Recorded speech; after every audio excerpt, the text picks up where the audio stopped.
Downstairs, there's three kids that live below us, and they became our best friends during this quarantine.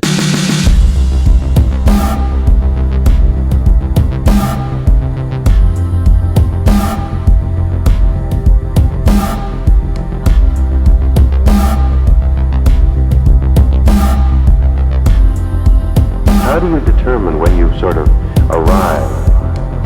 The songs that I've been writing, what I write again and again. Words we use. I kind of have my own way to go, my own songs and my own. I've thought very deeply about the lyrics. Art is about human expression. Lyrically speaking. Lyrically speaking. Hello, everybody, and welcome to Lyrically Speaking. I'm your host, Sam Boer. Thank you so much for joining me today. Today on the show, we have a wonderful lo-fi indie folk musician, Little Omar, aka Oscar, coming out of Fredericton, New Brunswick. We have an amazing conversation. He's such a fun guest. We talk about everything from Guatemalan telenovelas to the ways in which he's learned to make music alongside his sister. It's a really wonderful chat. I hope you enjoy it too. After you listen to it, please check out Little Omar's album, Toddler Country. It's out now. Thanks for listening, and here's my interview with Little Omar. I'm thrilled today to be joined by another Fredericton musician. We're on a bit of a Fredericton kick lately. But today, joining me is Little Omar. Hello, Oscar. How are you doing tonight? I'm good. Amazing. How's your day been today? Well, it's I was trying. It's good. I cleaned up a lot. I decided today was going to be a cleaning day because I kind of have this challenge for myself that for the next 10 days I'll kind of be going on a little how do I want to call it, a little retreat for myself. I'm not going anywheres, but basically I'm getting rid of my Instagram because I feel like I've been on that platform a lot, just constantly on it so much all the time and just sharing things and then I'm kind of taking a little bit of a social break as well, because not that I really have like a really big social life, but kind of drawing back and wanted to spend some time in nature for the next 10 days by myself and, just relax. And good for you, Oscar. Yeah. That can really be important and refreshing. Did something spark this in particular? It's just the buildup of, social media time. Yeah, like I think for me, there's been like a lot of personal stuff happening, especially with family and then trying to deal with that. I always feel like I love my family very much and I love, everyone, my girlfriend, I love my friends, but I just feel like it was starting to build up a lot and I was getting very overwhelmed. And I said before my birthday, because I think my birthday is in a couple of weeks, that's going to be my birthday present to myself, is to just kind of take a step back and just kind of not try to be on my phone at all and just try to be in nature. So I have a bike and there's great bike trails around here, and just kind of like when it's a nice day out, trying to just go explore places I've never been. I'm going to try to meditate, which, I'm not very good at yet, but, in time. Exactly. So yeah, just 10 days of just myself, being with myself. Good for you, Oscar. That's really great that you're recognizing that, especially after some family time. I mean, family can be the most beautiful thing and the most overwhelming thing, often at the same time. Yeah, exactly. Oh, good for you. Good birthday present. And thank you for, in spite of that kind of a break, still taking time to be on the show today. I really appreciate it.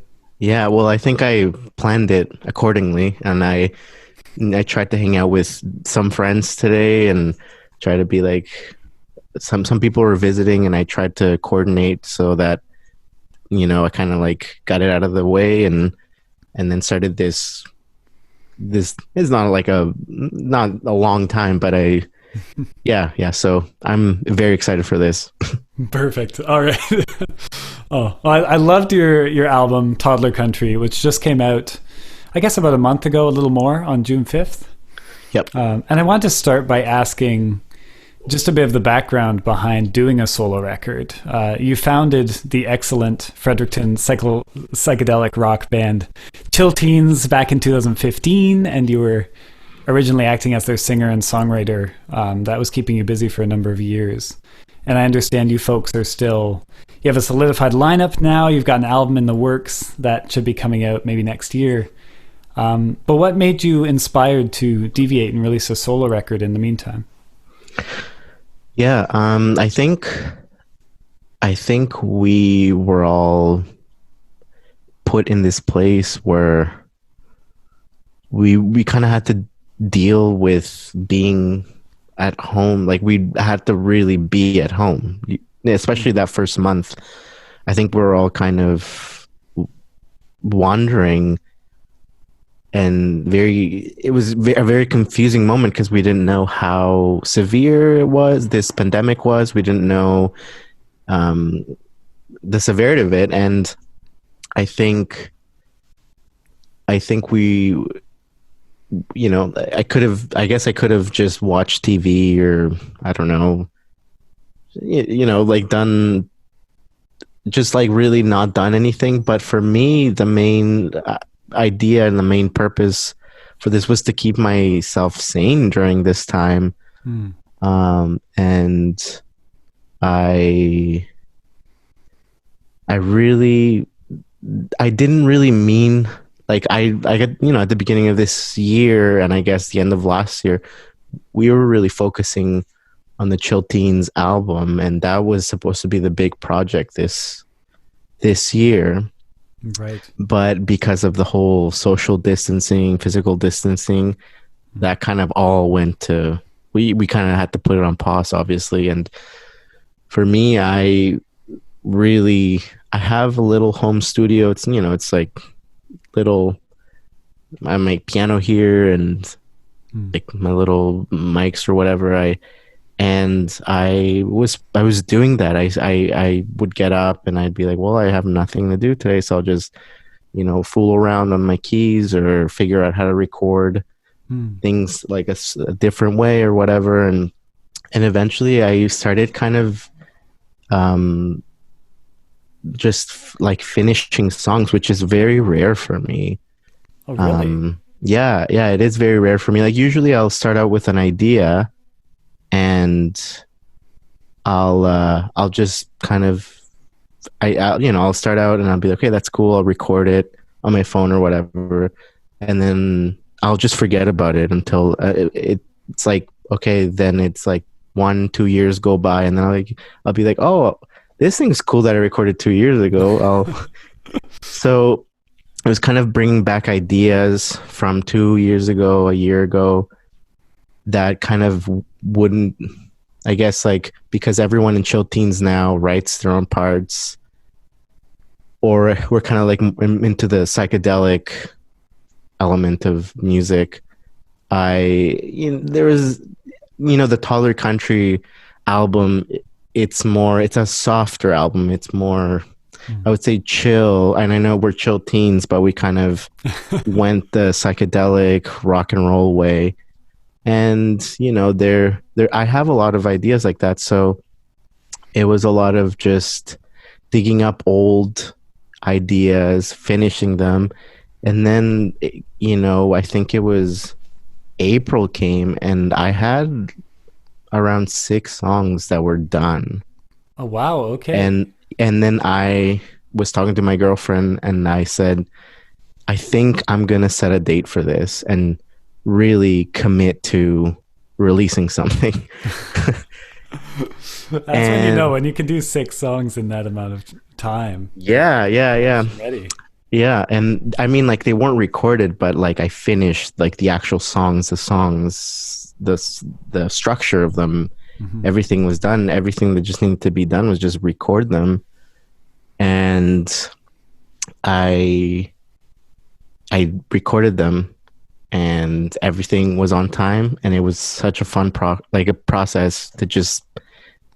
I think that's the main thing that I think it's funny is that if I didn't have a date, like I messaged Matt Carter from Grid City, and I said, "Hey Matt, I'm coming out with an album June 5th. I think that's when it came out, June 5th. Yeah. I'll drop it." And then I was like, "All right, I have a lot of work to do," because when I messaged him, I only had 2 songs completed.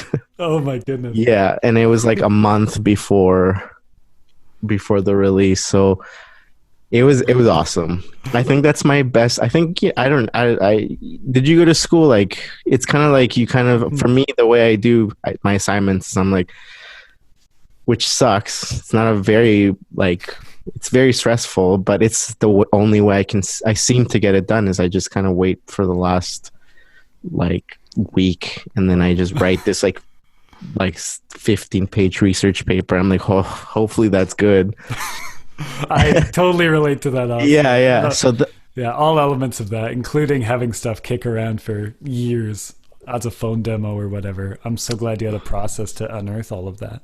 Yeah. So I definitely, it was a very like fast, fun, and learning process. It's always a learning process, especially the recording aspect, because you can write a song that's cool, but then there's like the whole like how am I gonna record this, which is right. It's always a learning process. So it's a big hurdle. And you did all the recording for this yourself, right? Yes, I did. Yeah. Yeah, that's a huge undertaking. Yeah. I'm glad to hear it was such a fun experience too. What made it fun in particular? Was it just learning all of those new elements, the feeling of finishing all these old tidbits that were kicking around? Yeah, I think the best part about recording this album was the fact that it's all I had to do. And I could really sit down with one piano part all day and just be like, I'm going to focus on this. In the song, it might be like 10 seconds, but it takes a really, really long time for me at least, to really be satisfied with an actual section of a song. So I would sit down with like, you listen to the album and there's like a 5-second synth part or whatever, like that might have taken me like a couple days to record and like get down. Yeah, so that's very satisfying to finally, I mean, it's, yeah, when you actually have that much time open to just dedicate to those little tiny sounds, to that kind of learning. Yeah, that's a great feeling. That was really, I think, because I'm in school now. I'm at St. Thomas, and before that I'd be a full-time worker, just working at the Crown Plaza or like working painting, just kind of doing these jobs, and you're trying to pay rent. It's the constant 40 hours a week, shift work, or like Monday through Friday. But like I'm constantly busy. And so music is something that is like a release for me. It's fun, but I also want to go hang out with my girlfriend, friends, and it kind of gets buried a little bit and becomes a hobby. And it was great to just be able to sit down and like be here all the time with my instruments. It's really idyllic.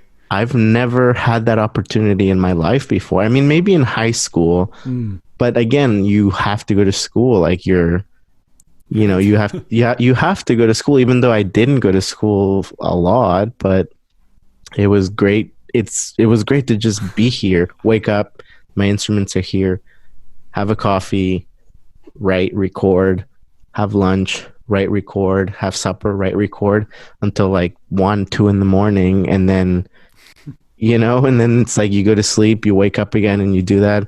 I've never done it before. It gets a bit like crazy, but I think I hit my target. I hit my goal. I have it done. And so that was great. That's so amazing, Oscar. That's making me so happy to know you were able to use this time for something so meaningful. I think you can hear it on the record too. Like, it's a really cohesive piece of work that kind of showcases how quickly you put it together, perhaps. Not in that it's rushed or anything, but just in that you were of the same mind. It was the same period of time when you were really putting it all together. Yeah. I'm curious, what kind of risks or different sounds you pursued on this record that you don't think you would ever try out with Chill Teens? I think it's the main reason why I kind of was, and we've all kind of shifted our energy towards like the more rock and roll psychedelic side, is because there's not that many places, like venues, where you can play like the loungy music. And it seems to me like I kind of held back on like the more loungy music because I guess like venues just, I guess for me at least, you're most likely to be booked at a bar if you're a starting out band. It's and inevitable. Right. And so what does the bar scene want? They usually just want like music that is energetic, it's late at night, people want to party, so just play some crazy music, and then people, I guess it seems to go fairly, people seem to fairly like it better, I think. Not like it better, but like it's easier to do in those venues. It just exactly feels more right in a way. Whereas like my little Omar stuff is it's listening, you listen, and I think there's very limited venues that kind of seek out that here in Fredericton, in the Maritimes. That's what I feel, at least. It's a great point. It's nice you got to make this record without thinking of putting a tour together or having to showcase it live necessarily. Was that kind of liberating? Yeah, I mean, like I think my idea with if I was going to do it live was I was going to ask a few friends I was going to put a band together and just have one show in Fredericton. Really? And then that's it. And then that's it. Like, I wouldn't take it anywhere else. That's kind of special. I like that. Yeah, I think that was my plan. Because I kind of did think about making a solo record, but I was like, I don't have time for it. My energy is in Chill Teens right now, and we have this is before COVID, obviously. Mm-hmm. And so, but I kind of did play around with the idea. If I did come out with an album, a solo album, I would probably have one show in Fredericton just for friends or whatever. And then that's it. Like, maybe not even make any physical copies, just one big celebration. I love that idea. Yeah.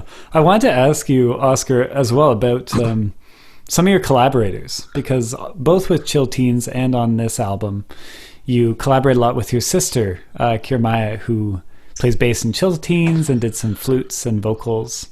What's your artistic relationship like with your sister? What was it like having her collaborate with you on these songs? Again, it was a little bit like a last minute idea with her. We haven't actually played that much music together, me and her. we like live together. Makes but it we convenient. but it's like not, we haven't actually done a lot together, which now I'm thinking about, I'm like, that's kind of weird. But I think so the whole flute aspect of that, like, there's only one flute song on the record, on the album, and I really, it's a little bit of like a story. I think I've been really getting into the kind of like a Cuban jazz piano style. I grew up listening to that because of my mom. A lot of Latin, a lot of jazz, and my sister actually, we kind of work backwards. Where my sister started playing in band at school, and she started playing the flute. She knows how to read music, and she's, very good. I think she's really good. And whereas me, I kind of just taught myself how to play guitar, and now we're kind of learning backwards, whereas she's learning how to jam and kind of improvise and feel the music without structure. Right. And I'm trying to learn piano in the more structural way. More So theory based kind of. exactly, yeah. That's really special. You can kind of teach each other and learn from each other. Exactly. So the idea behind having her on the flute is kind of like, I guess, like a little taste for myself, actually, of like music future music that we might be able, that we might be making later on. Oh wow. Okay. Yeah. It's such a lush sound. I really enjoyed that flute appearance. Yeah, and there's only like one song, which is very special in my opinion, and so that's why I'm saying, like, yeah, there's probably going to be a lot more collaborations with, that kind of style. But that whole idea of having that intro was kind of like everything felt last minute, but it was like a last minute choice to just have an intro song like that, like kind of like I guess the first song, we live in a 2 apartment house. So there's downstairs, upstairs. Downstairs there's 3 kids that live below us, and they became our best friends during this quarantine. We were kind of like bubbled with them, and there's a 5-year-old, there's a 3-year-old, and there's a 4-month-old. Oh, that's amazing. Okay. So we're constantly hearing, little cries and, screaming, and just kids all the time. Right. And we moved here last year with my girlfriend, and and so like they were kind of still like at the toddler age, the kids. So, just the concept, there's having kids running around all the time, and then now during quarantine, like you have to be here all the time, so you're hearing them all the time. And don't get me wrong, like I really love those kids; they were amazing. But then I figured I should have a track that kind of represents the era that I'm living right now, like the kind of like the vibe that I'm living. So I'm living in Toddler Country because there's all these toddlers running around and screaming. So that's amazing. Okay. Yeah. Well, that makes a lot of sense. I was curious where you would have gotten that sample of children playing, especially. Is that the children in your building? Exactly, yeah. So awesome. That's my girlfriend Christina doing yoga with them. We're doing yoga with them. Oh, okay. In the backyard, yeah.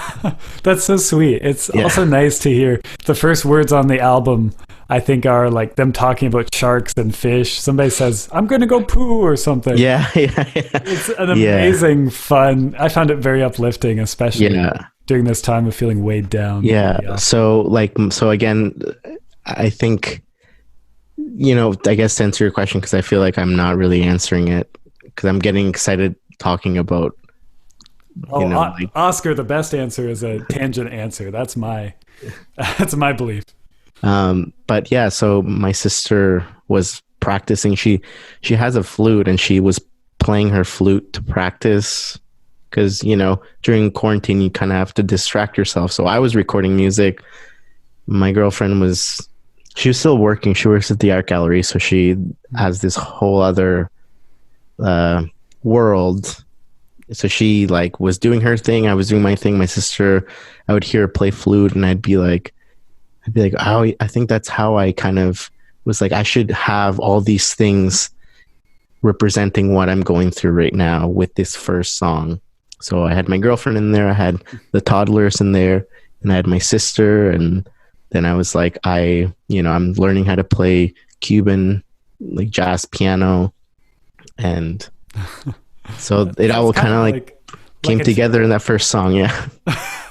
It's kind of like a time capsule for your experience of this moment.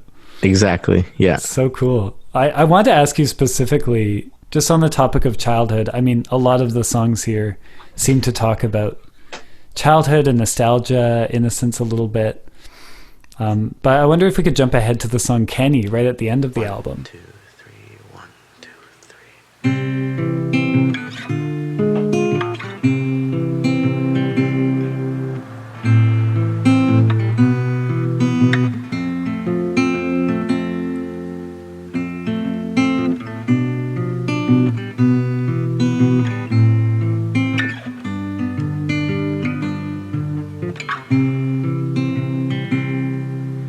Brother, you got on a plane. The flood has gone down, and I was asleep. And Mom is dreaming that you are happy. I hope that your soul will come back. When we were kids, we would be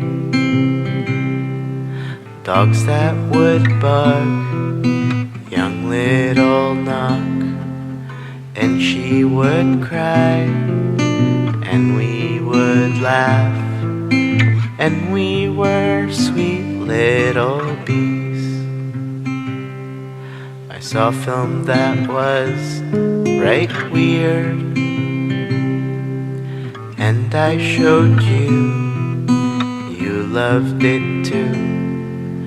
We watched it twice, maybe 3 times, and we made really cool art.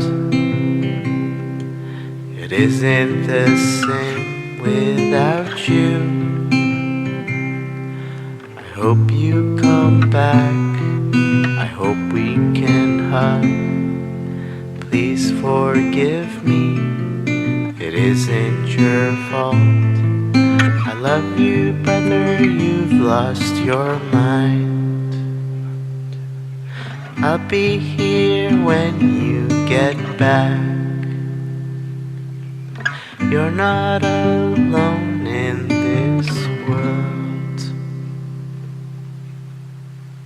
You have some lyrics about when we were kids, we would be dogs that would bark, and she would cry and we would laugh, and we were sweet little beasts. I love that tune at the end. I'm curious, did having children in the house make you look back at your own childhood, or was this something already swimming around in your writing? Yeah, so that first song is about my sister. And yeah, I actually wrote that song 2 years ago. Okay. 3 years ago. I forget. It's been a while. It's one of those songs that I was talking about that I kind of just wrote, and I was like, okay, I'll just record it on my phone, and then I'll come back to it whenever I do. But yeah, that song's about my sister. And it's a very, very personal one, actually.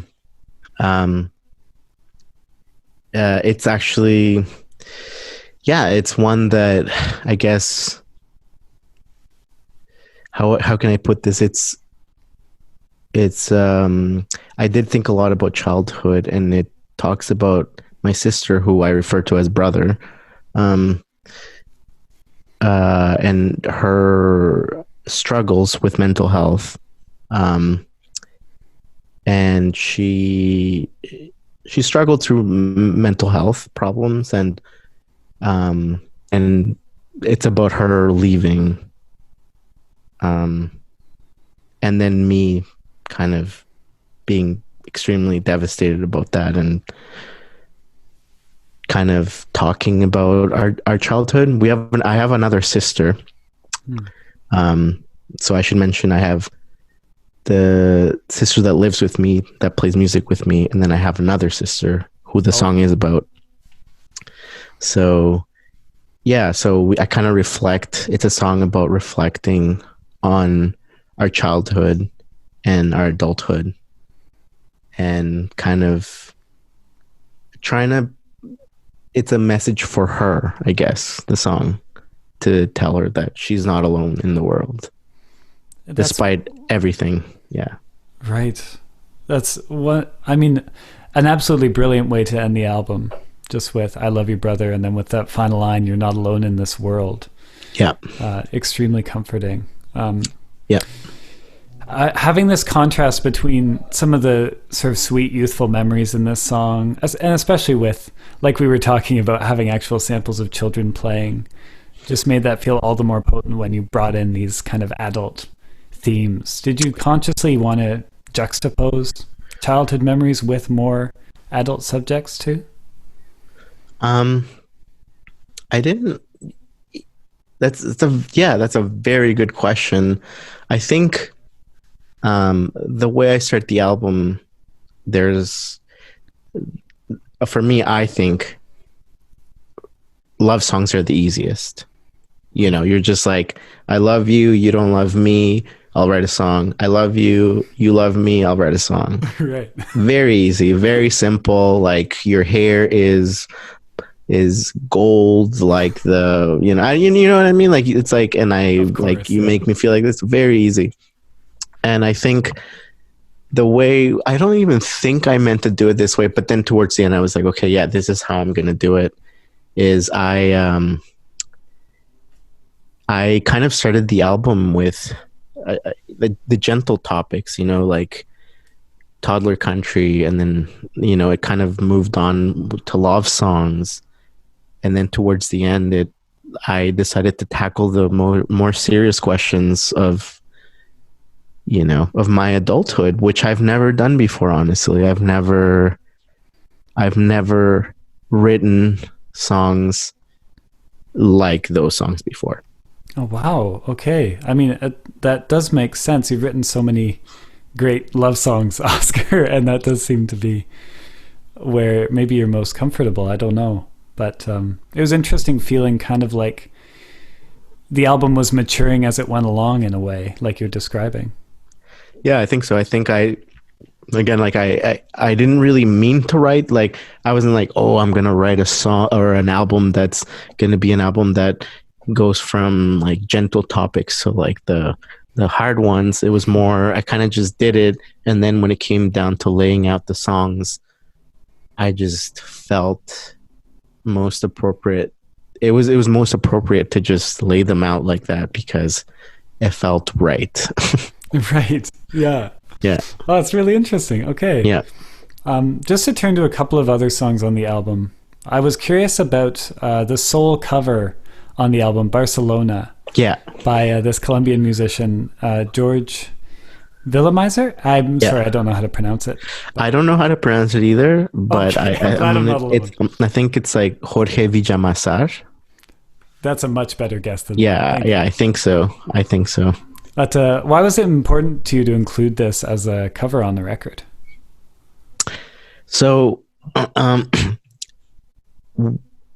when we moved to Canada, so I'm from Guatemala. It's a big story, but I'll stick to the song.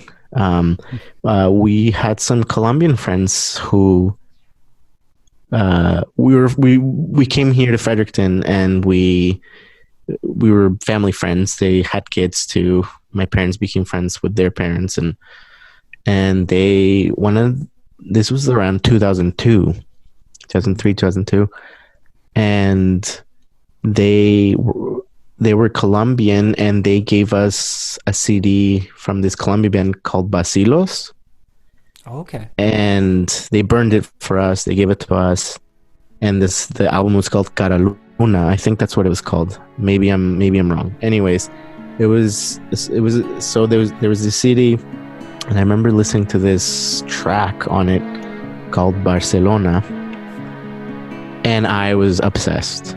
Like, I was so obsessed with this song. At that point? I was 8. Oh, okay.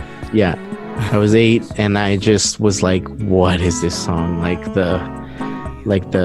It's so. It's a very romantic song, and that's my shit. Like, that is my. Ever since I can remember, I've just always had this.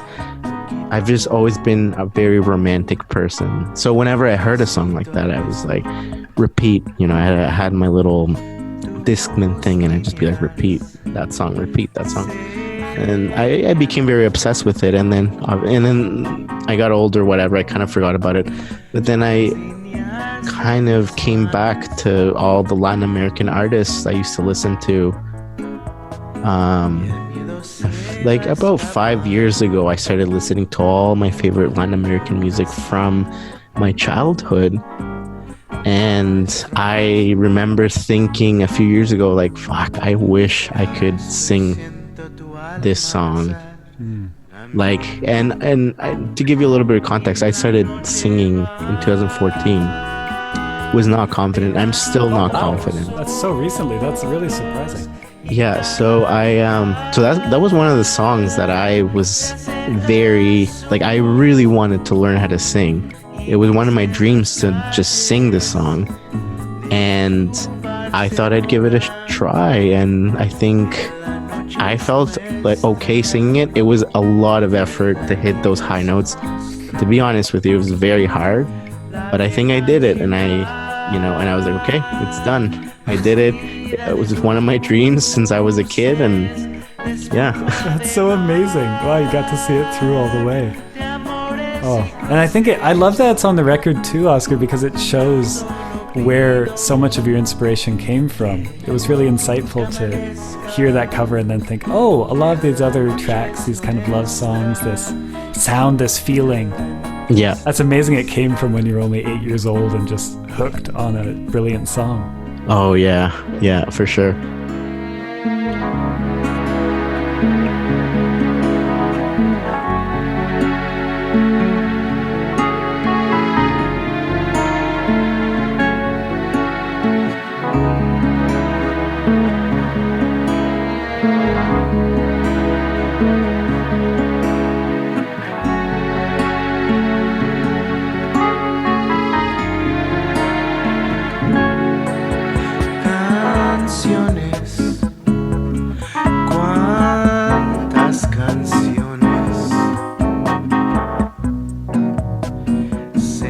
So speaking about that cover, I want to ask a little bit about your choice to include some Spanish on this record and the importance of Spanish to you.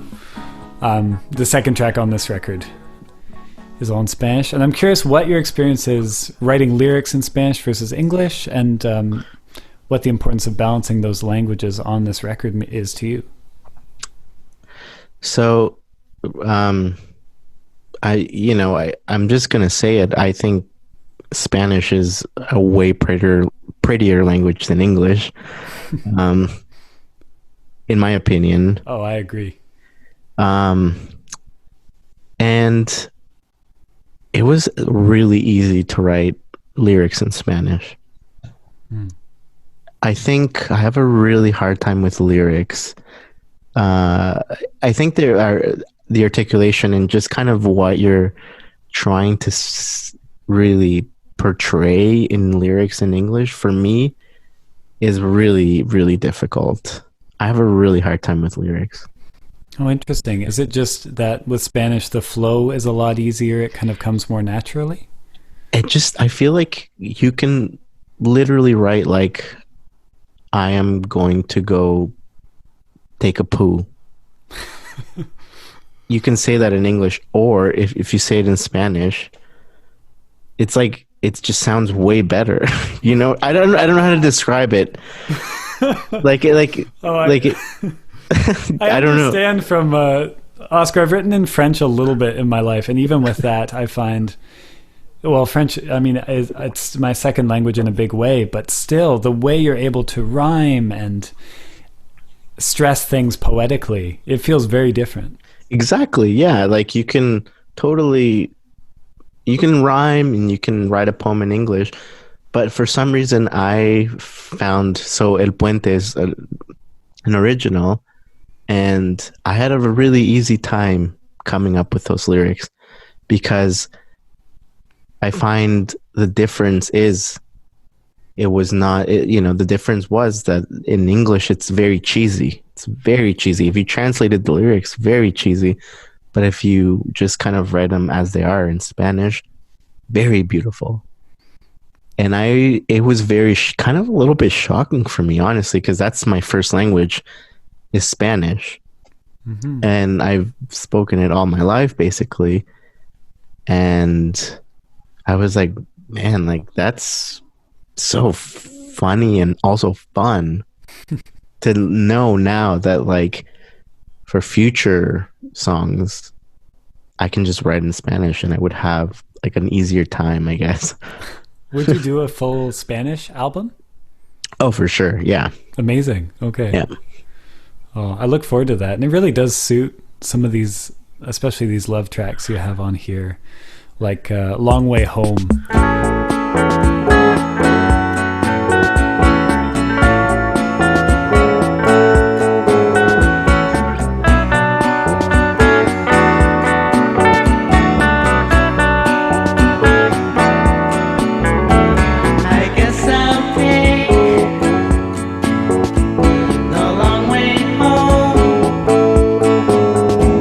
Because you're on my mind, this must be lifted.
I just wanted to ask about this track in particular because I think it kind of sums up the way you're able to really brilliantly write this kind of dreamlike love song. It's got this soundscape that's very dreamy. We talked a little bit about your inspirations being drawn to love songs, but what else draws you to this kind of earnest cinematic subject matter? Movies. Movies, TV. I grew up watching a lot of TV. I think a lot of the kids in the 90s, like late 2000s, like, you know, cable, like watching, like, I don't know, the OC or I'm from Guatemala, and I watched a lot of telenovelas. Okay. And it's huge in Latin America. It's huge. Like, people are hooked on telenovelas. And I think because I grew up watching a lot of TV, I kind of focused a lot on, now when I'm thinking like what were some of my favorite ones, and I think some of my favorite ones had to do a lot with kind of the music, that like the background sound, not soundtrack, but also score. Oh, okay. Yeah. The scores that were happening, like I kind of looking back at some of the telenovelas that really drew me as a kid, my attention. The score was incredible, like the cheesy stringed, you know, like the the orchestra, right? Yeah. So like that kind of stuck with you. Yeah, of course that sticks with you. Like so I grew up watching a lot of TV, you know, and it's funny to kind of talk about it with my girlfriend because she grew up reading a lot of books. Her family was like a very book-oriented person, and it's kind of funny to see the difference in I guess personalities, but kind of like what we seek for she'll go to the beach and she'll just be reading a book. And I'm like, man, like I never read books. Like I don't fucking read books. Like, at the beach, what do? Yeah. You go into the water. I go into the water and then I just sleep and like go on my phone, go on Instagram. I don't know. Like your girlfriend sounds more like me, I gotta say. I come from a family of librarians, so exactly. Yeah. So yeah, it's so funny. Oh, well, Oscar, thank you so much for coming on the show today. I just have, like we always end the show, we just have some speed round questions for you. Sure, yeah. So these, just answer as quickly as you can. First thing that pops into your mind. They're the kind of questions we could talk about all day, but we'll just do them super quick. Sounds good. All right. What is one particular artist that has inspired your own writing? In terms of music or? Let's say music, yeah. Daniel Rawson. Nice. Okay. What non-musical literary work has inspired you as a musician? Now that we just talked about not ever reading. I really like Margaret Atwood's Oryx and Crake. Oh, I love that book. Incredible, yep. Eh? Yep. Oh. What is one phrase you use too often in your daily life? Like. Or like, you mean phrase? Oh, that counts. But okay, yeah. That's one, yeah. It's so common. I hope I didn't use it too much today. Oh no, you're good. I was really hoping I wouldn't, but I don't know. You can't really concentrate on trying not to say it and having a good conversation. Yeah, exactly. It's not worth exactly. constantly focusing on. Well, we have a record. We can go back, Oscar, and investigate, but I think you were pretty good. What is one question you wish an interviewer would ask you that you've never been asked? Tough question. I have like a lot. I'm just trying to choose one. I guess you can do a couple too if you can't. Yeah, I guess I'd want people to ask about. I'd want someone to ask about Guatemala and, you know, my childhood. Mm-hmm. because it's a completely different world from where I live now.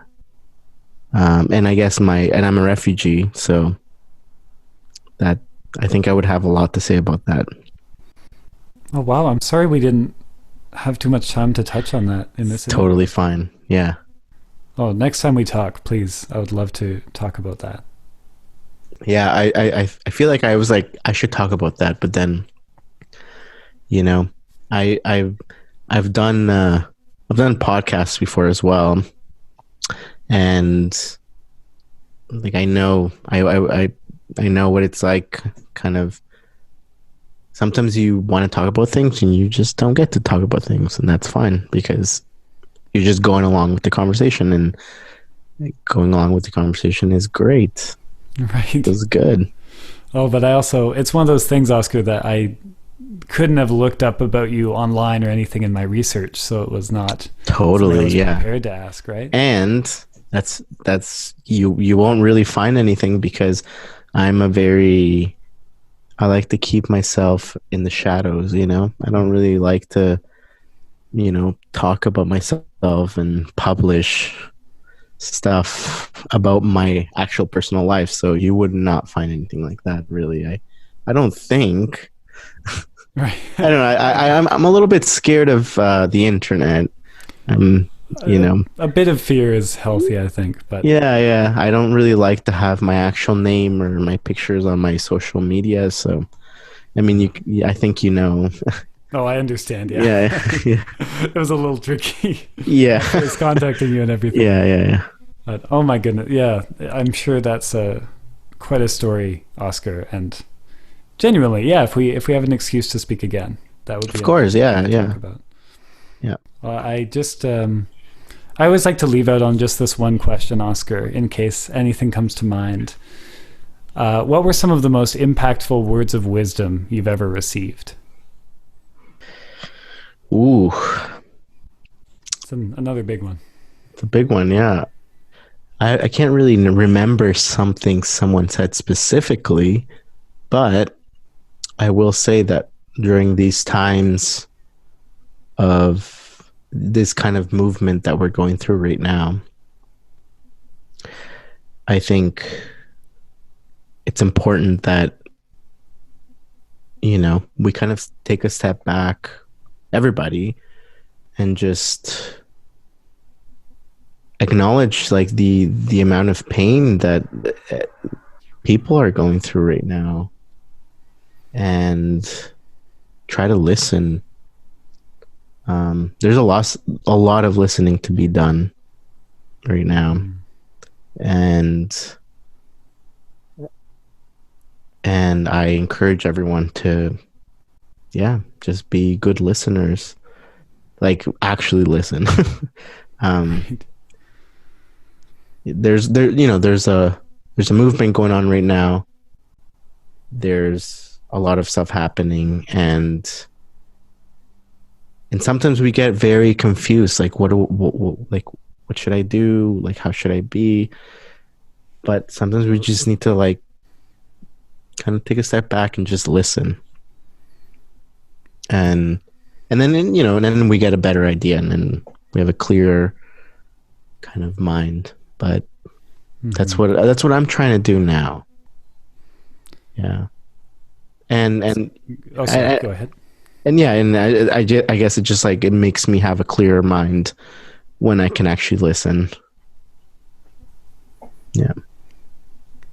That's so true, Oscar. That's really good advice, and I appreciate that you answered all the questions today so thoughtfully. I could tell you were really trying to give genuine, thoughtful answers. Yeah, and if I don't make sense, I'm sorry. Like, no, you did, absolutely. Good. I hope I like answer. Yeah, because I think I like was like got too excited to answer some of them, and then I just thought of something else, and I was like, oh, I'll talk about this other thing. But I think that's what every good conversation is kind of like that in my experience. So yeah, I don't mind at all. Cool. Thank you again, Oscar. And everybody, you can hear Oscar, aka Little Omar's record. It's called Toddler Country, and it's out everywhere. I suggest buying it on Bandcamp, sending a little money Oscar's way, and enjoying it as much as I have for several listens now. So thank you again for being on the show, Oscar. Thank you. It was fun. Great. I've been your host, Sam Boer, and you've been listening to Lyrically Speaking. And as always, have a great week.